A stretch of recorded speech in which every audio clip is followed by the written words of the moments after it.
Hello बच्चों, let's read this question. The question says which among the following options are true for an element. Option first, atomic number is equal to number of protons plus number of electrons. Option second, atomic number is equal to number of protons which is equal to number of electrons. Option third, mass number is equal to number of protons plus number of neutrons. Option fourth, all of these. Sorry, ये statement से option की यदि बात करें तो option first है first and second, option B first and third, option C second and third and option D only fourth. तो इस क्वेश्चन के अंदर हमें करेक्ट ऑप्शन चूज करना है एलिमेंट के रिगार्डिंग. तो बात करते हैं हम लोग की कंसेप्ट की यदि बात की जाए की कंसेप्ट, तो की कंसेप्ट हमारे पास क्या होगा. मान लेते हैं हमारे पास कोई एलिमेंट x है, तो इसको रिप्रेजेंट किस प्रकार से किया जाएगा, ZXA, इस प्रकार से इसको रिप्रेजेंट किया जाता है.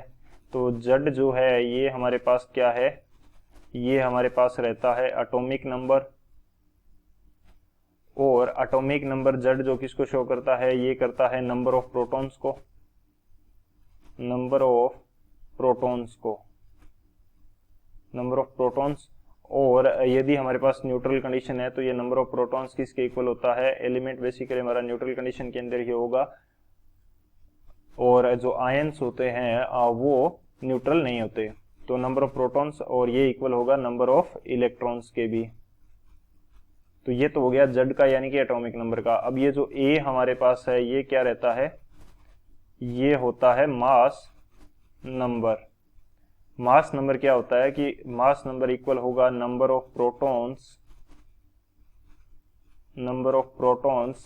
प्लस नंबर ऑफ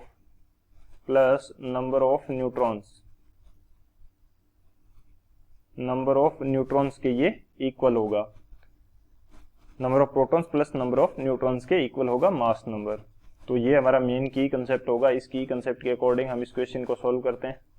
अब यदि बात की जाए सॉल्यूशन की, तो हमारे पास एटॉमिक नंबर किसके इक्वल होगा, एटॉमिक नंबर जो Z है वो इक्वल होता है नंबर ऑफ प्रोटॉन्स, यानी कि यदि मैं नंबर ऑफ प्रोटॉन्स को P बोल देता हूं तो ये number of protons plus number of protons के इक्वल होगा, और ये इक्वल होता है नंबर ऑफ इलेक्ट्रॉन्स के, जिसको मैंने क्या बोल दिया, E बोल दिया.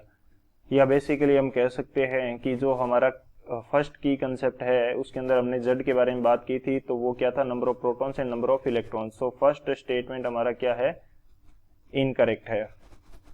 फर्स्ट स्टेटमेंट हमारा क्या है, इनकरेक्ट है, क्योंकि इसके अंदर number of protons plus number of electrons they रखा है, तो ये तो इनकरेक्ट हो जाएगा. सेकंड हमें क्या दे रखा है, atomic number is equal to number of protons is equal to number of electrons, तो ये हमारा करेक्ट है.